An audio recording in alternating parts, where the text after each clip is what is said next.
So I just finished watching Path of Fear, the first episode of Star Wars Tales of the Empire, and this is the first Mogan Elsbeth episode. So we see basically what happened to her when she was probably a young adult or teen, judging by her voice.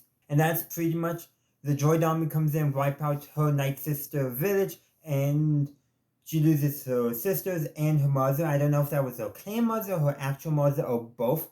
It could go either way with the Night Sisters. But she, eventually is taken, refuge with the Mountain Clan. So I'm glad that they introduced some other Dathomirian clans, though I got to say, couldn't they have helped Marilyn? I'm just saying, but the thing is, those stories are different.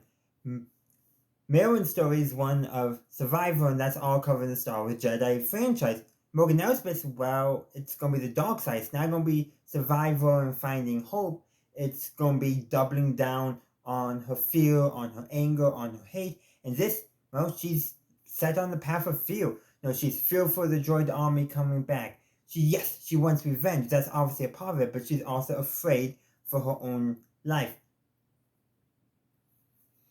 And she spreads that fear among the Mountain Clan, causing three of the Mountain Clan sisters, to come with her to pick up some weapons, and that leads to at least two of them being killed by the droids. One of them is very strongly indicated to be not just, the daughter of the clan mother in the sense of the clan mother relationship with all the sisters of the clan, but her actual daughter. And that's all because of the fear that Morgan Elsbeth brought about the droids. And she offered them a solution for that fear, but that solution didn't cause, the actual solution actually made things worse for them. Meanwhile, when the clan mother comes to save them all, she has it under control, has no issue, because she, wasn't afraid. She knew what she was going to do, and she did it. And she had the ability to protect them to begin with, but the fear that Morgan brought infected them and caused them to basically lose trust, lose faith, and that led to their deaths. And of course, Morgan Elsbeth, the episode ends on a sad note for her. Obviously, we see how her story ends, but think of this as well. Not only is it sad that she's lost her opportunity maybe for a better life because of her own fear, but her own fear that she'll now be shunned by the clan, the Mountain Clan, will it cause her to leave and eventually fall in line with the Empire. That's just a little bit of a prediction. Now I need to go watch episode 2 to see if that prediction comes true. But in the meantime, thanks for watching. I would love to hear your thoughts on Tales of the Empire and the Path of Fear in the comment section down below. So I finished watching the second episode, Tales of the Empire, The Path of Anger. So this is the second Morgan Elsbeth episode, and her fear has turned to anger. She's obviously that the anger was present in the previous episode, but now she's acting on it. Now, granted, who is she actually going to get her revenge on? Her anger for her sisters being destroyed, for the Night Sisters being destroyed. Who is there to get angry at? Grievous is dead. Now, does she know that? She might. Does she realize maybe Palpatine's involved? I don't know. We don't know, but I kind of like that. And perhaps that means something more. We don't know, neither does she. She just has her anger and she needs to lash out. She's part of it, her plan that she's taking over. Well, guess what? She's going to rule them because, while she doesn't see them as her people, she may try to be polite and all that initially, but now that she has gained the favor of the Emperor, or Empire, I should say, and Thrawn, no problem. She probably hasn't gained the favor of the Emperor, but Thrawn has the favor of the Emperor, and she has the favor of Thrawn. So that is definitely something, and her anger is what's driving her desire for revenge, anger, everything, but it's just going to leave her empty. She's not actually going to be able to satisfy it anyway. That's how it always is in Star Wars. And really, there's not much else to it. She's pursuing this path, gaining favor with the Empire to seek revenge, but the people ultimately responsible for it is the Empire. Via the roundabout way, because Grievous and the Droid Army did it, and Grievous was ordered to do so by Count Dooku, and Count Dooku was ordered to kill Ventress by Sidious, who's the Emperor, but not at that time, but eventually does become the Emperor. Anyhow, Ventress then goes back to the Night Sisters, seeks revenge on on Dooku, so she and her Night sisters go and try to kill Dooku. Dooku doesn't like that, then he orders Grievous and the Droid Army to wipe out the Night Sisters. That's very convoluted, and that's the series of events that created all of Mogan Elsbeth's anger that she's seeking revenge for now, basically. And will she receive it? Probably not. We know how her story ends, but it's hard to say. But I think it is important to note that what she's seeking revenge for, she won't be able to do so. And that's the point is, no, we see in Star Wars people who are fearful or anger, they find the dark side to try to solve it, but ends up whatever they were trying to prevent is caused by their own fall to the dark side. And I think we are seeing this in Mogan Elsbeth's story. Yes, the path of anger has brought her power and brought her attention with Thrawn, but ultimately, it's going to leave her with nothing. But those are just my thoughts. I would love to hear your thoughts in the comment section down below. So I just finished watching the third episode of Star Wars Tales of the Empire, The Path of Hate, and this concludes Mogan Elsbeth's story within Tales of the Empire. Obviously, we get more of her story in The Mandalorian and in Ahsoka. But what this episode is showing us is that after the fear of her childhood, the anger of her younger adulthood, all that, her fear, her anger, it's all solidified in hate. She has no compassion left. She's just, she's being driven by hate and lust for power. No, she's given in this episode the opportunity by the New Republic, not necessarily for amnesty, but hey, we'll bring your people, your system into the New Republic. Yes, you have to step down, and yes, you have to stay in trial for your crimes, but we'll make sure it's a fair trial for you. And obviously, in her mind, she thinks, no, because why would she give a fair trial? So she wouldn't expect to be given a fair trial because of all the hate. She's just, stuck in her ways. The path of fear, anger, hate, the path for the dark side has just driven her life, and she has no more opportunity for a better life. She's set in her ways. And that's really what it boils down to. Everything that she's experienced is driving her in this way. And of course, in every opportunity, she did have almost a option for a better path. She could have accepted the help of the Mountain Clan way back and rejected fear. With the path of anger in that episode, I don't know if necessarily she was given a better option besides maybe not seeking the Empire's favor. Though I do want to admit she probably did gain the favor of the best Imperial to gain the favor of. I'm just saying, Swan is probably the best Imperial to be working with, even though he's still an Imperial. And then in this episode, well, she's given the opportunity by the New Republic to basically make amends, and she rejects it. And of course, we see what happens to her later on, but that's the thing is, she's been given multiple opportunities to be a better person, and because of her fear, then because of her anger, and now because of her hate, she rejects it. But those are just my thoughts. I would love to hear your thoughts in the comment section down below.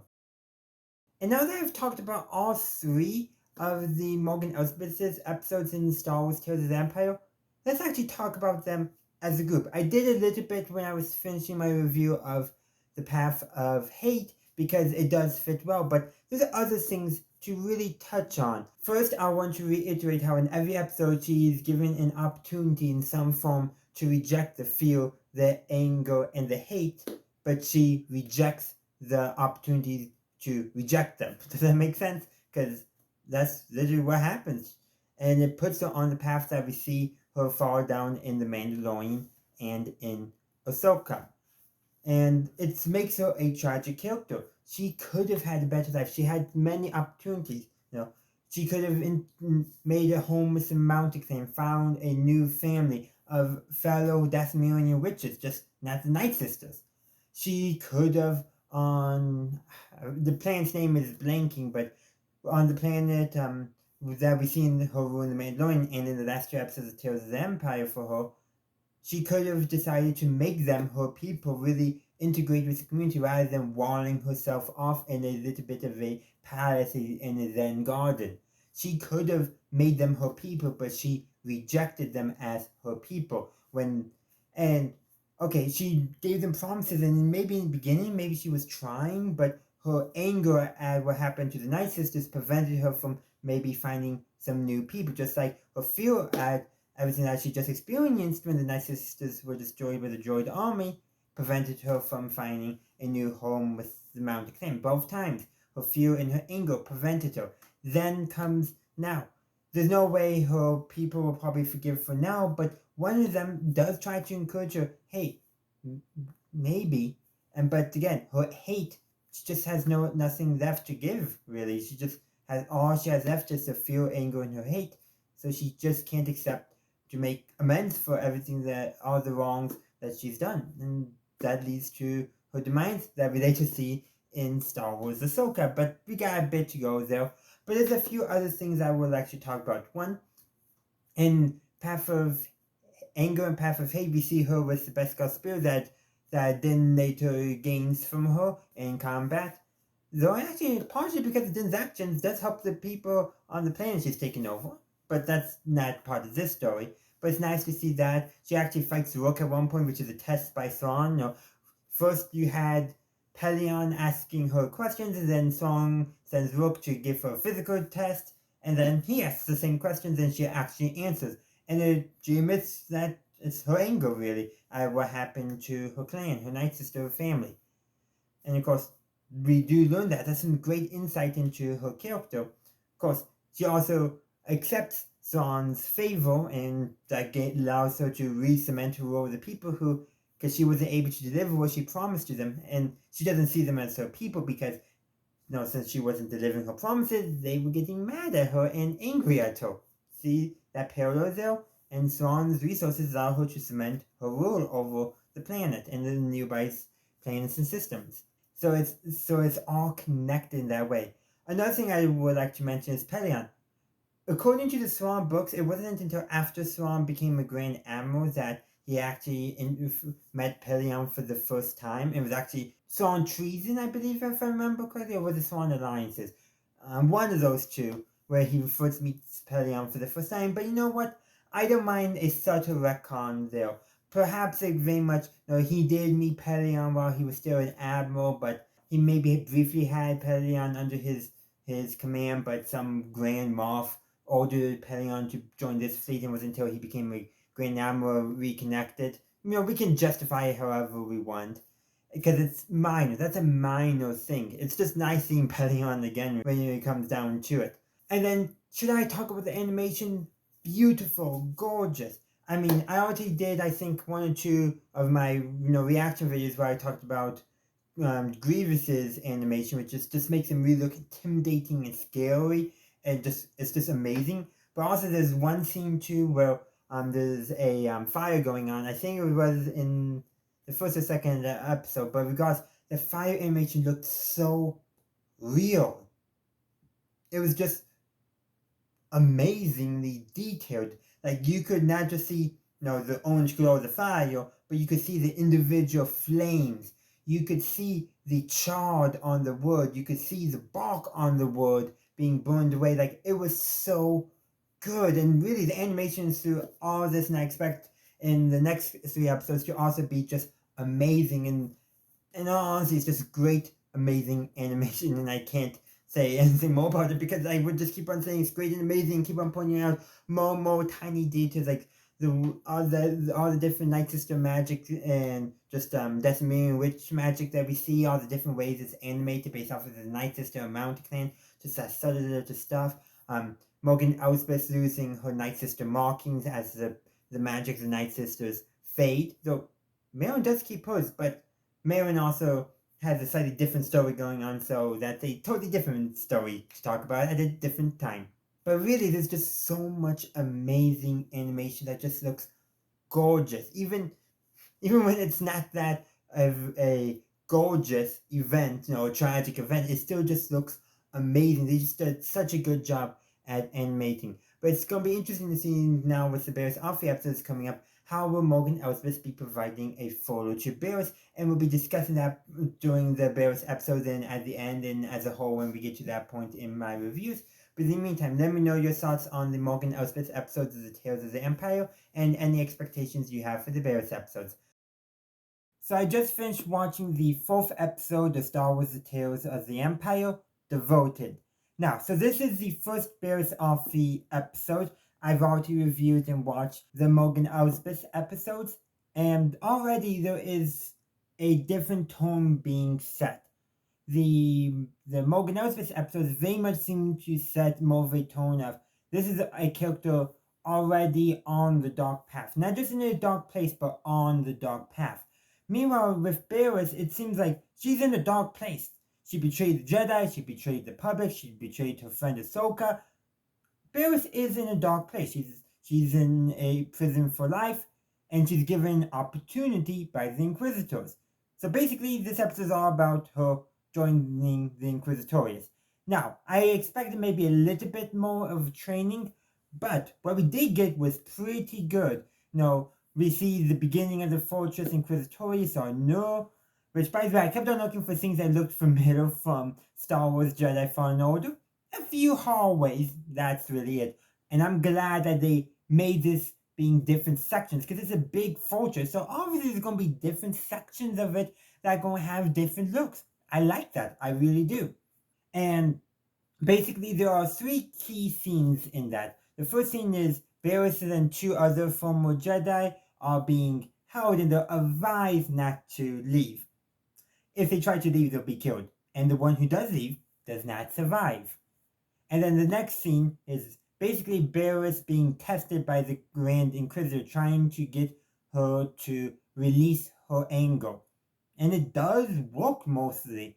But there's and then other scenes that kind of show that she's not quite in on it yet. But the very last scene of importance in terms of the indoctrination part is she's given the task of between her and the other Jedi that was there, they have to fight each other. He's all in, she's more leery, but she does win because she gives into her anger and force chokes him, which leads to him falling down the pit. So clearly she is now on that dark path, but there's scenes here and there that seems like she's just almost thinking in her head, maybe playing along, but maybe not. It's hard to say. And the title kind of confuses me because of that. Is it her trying to stay devoted to the Jedi or learning to be devoted to this new organization? Or is it supposed to be that confusing? Supposed to be like, where does her devotion lie? With the Jedi, with the light, or with the Inquisitorius in the dark side? Maybe that's what's going on. Perhaps the next two episodes will give me some more insight into that, but that's at least where I'm leaning right now. But another thing I do want to address, this episode also paints a very different picture of indoctrination into the Inquisitorius than Star Wars Inquisitor Rise of the Red Blade did, or even the Force echo that Cal got when he touched the second sister, Trilla's lightsaber in Star Wars Jedi Fallen Order. Very different pictures. A lot more breezed over here, like especially with Inquisitor Rise of the Red Blade. My review is on my channel. I'll try to link it up in the cards. It was very much it was a psychological thrill. Like you could feel in the head the torture that this guy was going through and all her struggles as she fell down the dark path. Here it seems a lot tamer, except for, the nosebleeds. That's like the only exception. So I think this might be one of the first time we actually see red blood in animated Star Wars. I could be wrong, but I think it might be. But the point is, this did feel tamer. Its animation more geared towards the younger audiences in the books, or especially in Inquisitor Rise of the Red Blade. But it did feel tamer, and I feel like it could have been elaborated more upon. But what we did get was good. I just wish we got more of it that showed more of the psychological torture that characters experience being turned into Inquisitors, like we saw in Inquisitor Rise of the Red Blade. But those are just my thoughts on this. I'll be talking about the other two episodes in the coming days, so stay tuned for that. And of course, I would love to hear your thoughts on this episode devoted in the comment section down below. So I just finished watching the 5th episode of Star Wars Tales of the Empire. So this episode is called Realization. So, premise of the episode, Barris is sent on, I don't know if it's her first Inquisitor mission, but it's definitely the first one presented to us, and she comes to a realization.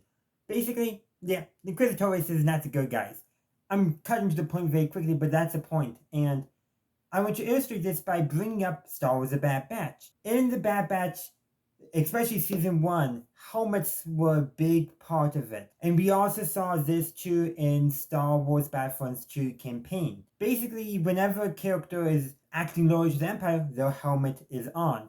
So, if we pay attention, especially in Star Wars Battlefront 2 campaign, on Iden Versier's homeworld, which the name just slipped my mind, when they're getting off the Corvus, Iden and Del have their helmets off, but Hask, who stays loyal to the Empire, still has his helmets on.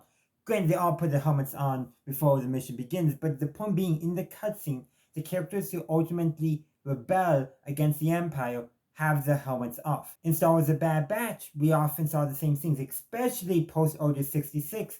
All the clones, except for the Bad Batch, keep their helmets on.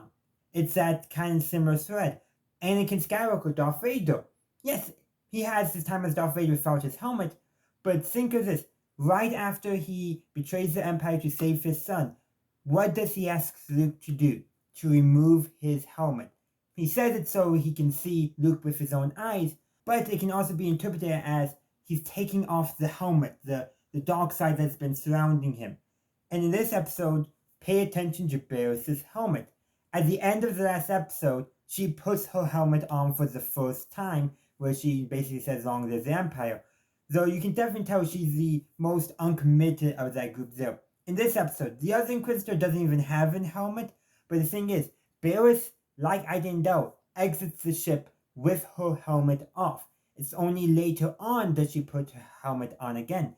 And when she decides that, nope, she's not going to support the Empire, that she's going to help the Jedi they were sent to find and execute. The Jedi was injured by the other Inquisitor, by the way, and then that's basically, with some other events, made Barris realize, no, she can't do this, including the other Inquisitor, massacring probably a good portion of the town for no reason, just because they didn't divulge the information quick enough. Well, did you consider maybe they didn't know? And so after she pushes the other Inquisitor off the mountain, she takes her helmet off and goes to help the Jedi and tells them that they're not alone anymore.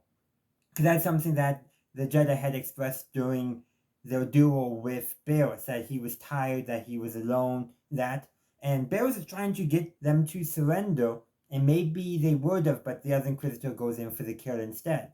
And so you can definitely see the helmet was a major part in showing to us, the audience, Barris's doubt. Even with her helmet on, she had her doubt. Another good thing to mention is, when they were questioning the town folk, the other Inquisitor, she was being aggressive, being intimidating. Meanwhile, Barris, being much more aware of her surroundings, identifies one more nervous kid, goes up, approaches the kid, and asks the kid, what do they know? And the kid's not answering, so Barris takes her helmet off, and then the kid answers. She's showing her humanity. Well, she's not a human, but the point still stands. She's showing humanity. She's showing that she's still genuine, that she's not a monster. And the end shows it. She has a realization and makes a turn. This is very much in contrast to the Mogan Elsbeth episodes, who each time double down on the hate, double down on the dark side. And like with Tales of the Jedi, we have these contrasts going on between the two characters that we are following. Though I'm going to talk about that more when I talk about all the episodes of Tales of the Jedi as a whole. But in the meantime, before we get to the last episode, I would love to hear your thoughts on this episode on realization in the comment section down below. So I just finished the 6th and final episode of Star Wars Tales of the Empire. The episode is called The Way Out. So what is this episode about? First, I think this episode is set a good 5, 10, maybe even 15 years after the previous episode. So I'm thinking we're only like 5 years from A New Hope at best. There's still a few Inquisitors around, so that works. And the premise of the episode is very different than the rest. Because the rest were really much about, the Inquisitor is trying to induct Barris, and then Barris realizing, nope, I don't want to be here, and leaving. This is after that, but it's a bit after it. So to set the stage, there's a family, so mother, father, and their baby boy are heading someplace. They're asking for a healer, which I figured pretty quickly they're probably talking about Barris. They are. the kid's actually fine. Instead, the kid's force sensitive, and Barris kind of recounts a little bit of her history with the Jedi, and then somebody's coming. I'm like, Quizito? So the Quizito that we've seen the most is Lynn, who was a friend of Barris before Order 66 and all that. Probably should have mentioned that way soon though, because it's now really relevant. And I saw that, or could it be Vader? It was not Vader. But I still wanted a confrontation between Vader and Barris because, Barris did frame Ahsoka, and Vader used to be Anakin, but at the same time, Vader doesn't not want to think about being Anakin, so yeah, who knows. We're going to just get past that now because I've already addressed that one criticism I have. And actually, I'm really glad they didn't have a confrontation between Barris and Vader because it wouldn't have worked with the story. But anyhow, Barris sends her students, not really apprentices, but clearly people she's been mentoring and the family off into an ice cave to pick up a ship to go to meet a friend. And to explain to the friend all that and that the friend will understand. I wonder who that friend could be. Could it be a certain Taguta Jedi who, when she do Darth Vader, said she's no Jedi, but she's actually probably more of a Jedi than a lot of other Jedi? I'm just saying, could it be Ahsoka? I hope it's Ahsoka. I would love it if those two characters got to reconcile. And I really wish, if that was the case, we saw it and we didn't. But that's because the story is not about Barris and Ahsoka's relationship. It's not relevant at all to the story. Because Barris confronts Lynn, and that duo they had, Barris is unarmed, by the way, and I was like, this is going parallel Barris's fight with the Grand Inquisitor way back in episode 4 Devotion. And I was right. Barris even quotes one, or not necessarily quotes, but purposely misquotes one of the Grand Inquisitor's line. Basically, the Grand Inquisitor way back in episode 4, basically, of Barris said that her not embracing her fear, her Jedi training made her predictable. Guess what Barris tells Lynn? Her fear makes her predictable. And yeah, it's a slightly different, more peaceful fight, weird to say, but because there's no bloody noses, that's why. But the point is, Barris was, essentially trying to talk Lynn out of, being on the dark side. And eventually, Barris does let Lynn go after the family, because Barris knew that if Lynn didn't let go of her fear, she would never escape those ice caves there. Which I'm like, those caves had something special attunement to the Force, otherwise, that wouldn't be a thing. And the thing is it reminded me, with Lynn being in the ice caves, reminded me a little bit of some of the stuff we saw in Star Wars Jedi Fallen Order and Survivor with some of the more Force trippy sections. Especially the vision that Cal had on Bogana in the Holocron Vault there. Like, somewhat similar, but different. And at the very end, Lynn is basically panicking, just swinging her lightsaber randomly because she is unbound, she's fearful, fear is basically controlling her and all that, and she stabs Barris with the lightsaber. And that seems to snap Lynn out of it, maybe realizing consequences and all that. And because of the code, we actually see Barris's breath, which, by the way, amazing animation there. And Barris's breath is pretty consistent after the stab wound, and then it stops. No more breath. And then Lynn says, I'm going to get you out here. And she picks up Barris, carries her out. And also at the same time, looks like spring starting to form outside the ice cave. Makes me wonder how long they were there. But anyhow, and she leaves her lightsaber behind. Lynn did not have a helmet like Barris. But her lightsaber, her Inquisitor lightsaber, she leaves behind. And perhaps that could be a symbolizing of how she's letting go of her fear of her and all that, and she's letting go of the dark side. And I think it's likely that Barris did die at the end of the episode. But the thing is, Lynn did say that she's going to get Barris out of there. And just like, we still don't know what happened to the Jedi that Barris tried to save in the last episode. I like to think he survived. So hopefully Barris will survive. There's a chance. There is a chance. I mean, if she gets quick enough medical attention. But the point is whether Barris survives or not is not important. The thing is, she went down a dark path, realized that she can't do it, and re-embraced the light, and became a better person for it. And by the way, she looked back on her time with the Jedi fondly. So, she's probably still recognized as a hubrisat, but she probably realizes that the faults with the Jedi were partially caused by Sith manipulation. So it's quite interesting though. Really, I want more of Barris's story. Really get more into her characterization. I think a Barris novel would be really interesting. Really delve into what we saw between the scenes here. But yeah, this really is just a good episode. But that's where I'm going to end my talking about the way out, because Lynn did find her way out of the dark side. And like I said, hopefully Barris survives. Probably not, but hopefully. I mean, don't know. It's kind of open there, but the visual evidence suggests otherwise. But this is Star Wars. It can happen. It can happen. But anyhow, I do want to hear your thoughts on the way out in the comment section down below. And stay tuned for when I'm going to be talking about the Barris episodes as a whole and the Tales of the Empire series as a whole as well, and the story and the contrast they are telling. So stay tuned for that. So I just finished watching all 6 episodes of the Tales of the Empire, and let's talk about them. Now, I do want to address that I was originally going to do 2 separate videos to end it off. A Barris Offee episode review altogether, and then a complete series review. But I realized to talk about the Barris Offee episodes, I'm going to have to talk about the complete series as a whole. So that's what we are going to do. So, like I said, we have the 3 Mogan Elsbeth episodes and the 3 Barris episodes. And they provide a contrast with each other. Just like we saw in Tales of the Jedi with the Dooku episodes and the Ahsoka episodes. Now, something interesting to know. Of the 4 characters we follow in these Tales of stories, 3 of them are former Jedi in some form or another. All became disillusioned with the Jedi, but each took a different path. Dooku betrayed the Jedi fully and gave fully into the dark side, but came from a place of good intentions.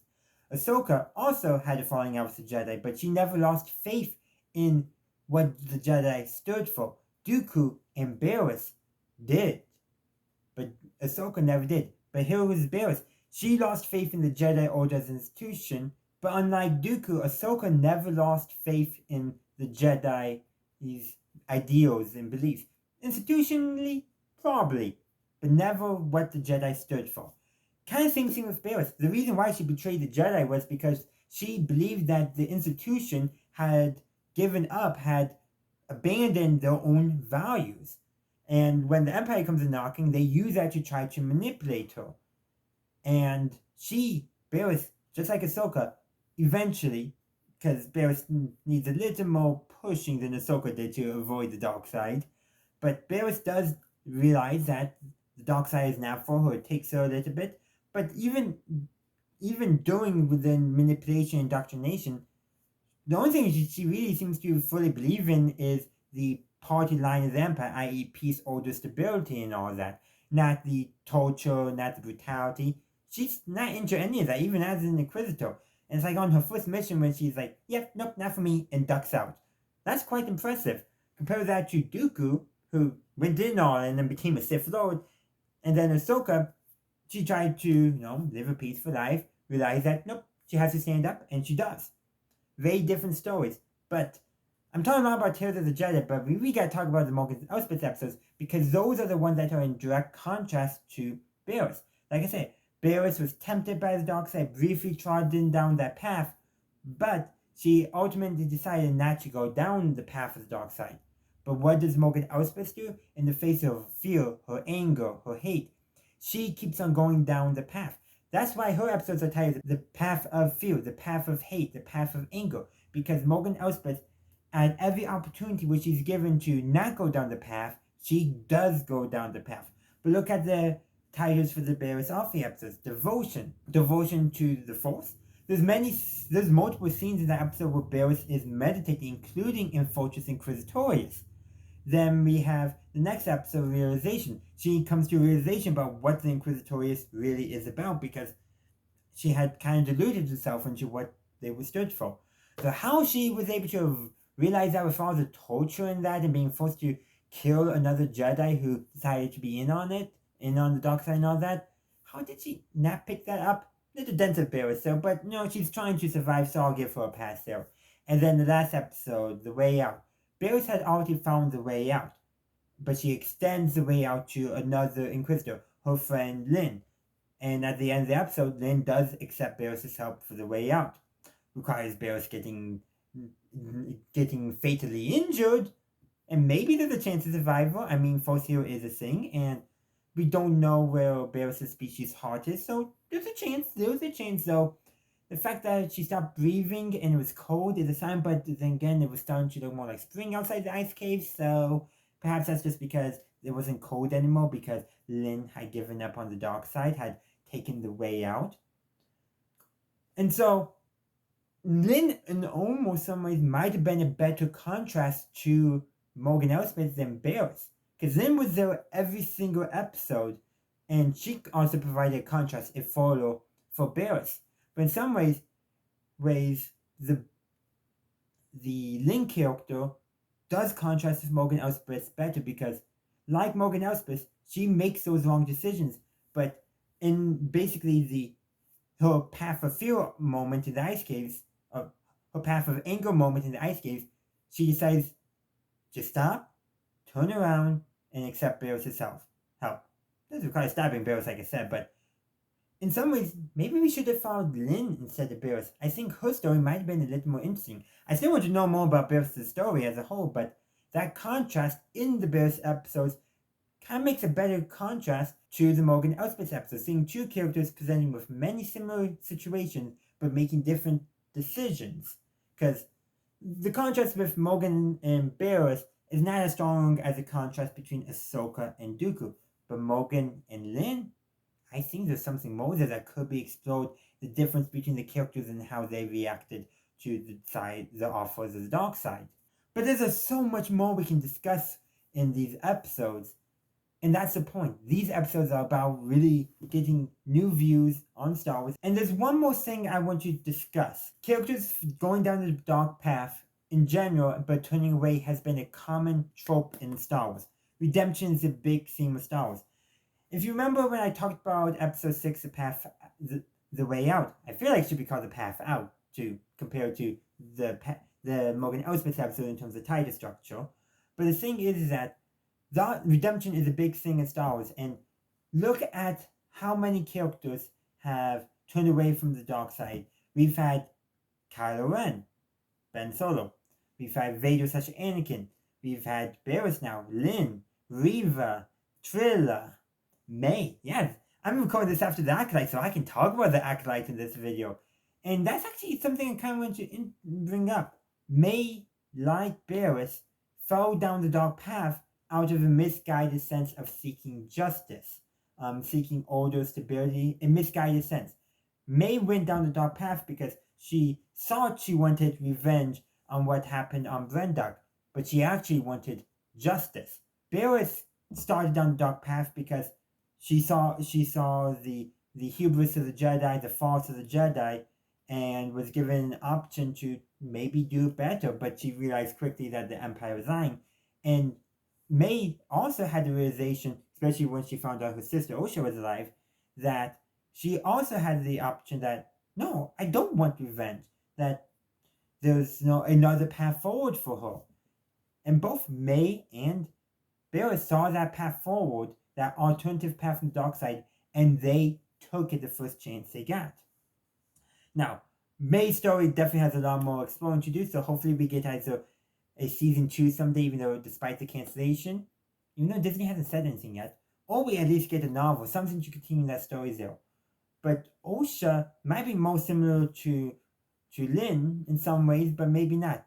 Again, that contrast, those characters who are going down the dark path, but there's so many times, there's a moment I realize, no, this is not the path for them. I already mentioned May, but Kylo Ren, he was never really committed to the dark side. In fact, he's probably more like Barris when you think about it. You know, kind of going down the dark side out of a misguided sense of purpose, and when he realizes a better way, he takes it. Takes him a lot more. Takes a forced manifestation of the memory of his father to get him to do it, likely contributed by Leia reaching out his mother in the Force. Complicated, very complicated, but he had a lot of issues. Vader, he decided his family meant more than the dark side to him, and he betrayed the Empire. Reva, was about to kill Luke in the misguided sense of getting revenge on Anakin Vader, even though Vader didn't know Luke was alive at all, saw in Luke, in that moment, the young, terrified girl she was in the temple during Order 66 and realized she couldn't bring herself to do that, to basically make another her. You have Trailer who realizes that she, in the last moments of life before Vader showed up, that she couldn't continue down the dark path anymore. Kind of wish we get more into Trailer's head in that scene. It's been also a while since I played that scene, so I might be misremembering some stuff, but she realizes that she doesn't want to go down the path of the dark side anymore. And that's really it, I think, of all the characters I mentioned. I mean, we could mention more, but he never really had that moment of realization that he needed to go down a different path. But talking about Maul's character is a whole video I do want to do someday. But you know what? That's what's good about these Tales series. We get to explore these characters in new lights, new situations that we have not seen them in before. And I think it did a good job. The contrast between Mogan and Elsbeth constantly doubling down on the dark side and Barris skirting the outskirts and deciding to fully turn away from the dark side and then helping a friend turn away from the dark side is powerful, is good. Barris made in the end the choice that Mogan and Elsbeth couldn't. Mogan and Elsbeth doubled down, immersed herself in the dark side. Barris turned away from it and later on helped another person turn away from the dark side. And what's more light side than helping somebody else turn away from the dark side? That is where I'm going to leave you, but I would love to hear your thoughts on all of Tales of the Empire, what I talked about today. So let me know your thoughts in the comment section down below. Thank you for watching my video. I do hope you enjoyed it. If you did, please be sure to give this video a like and share. Also, consider subscribing to my channel to stay up to date on all my latest content. In the meantime, thank you for watching, and as always, have a good day, a good night, wherever you are. May the Force be with you, always.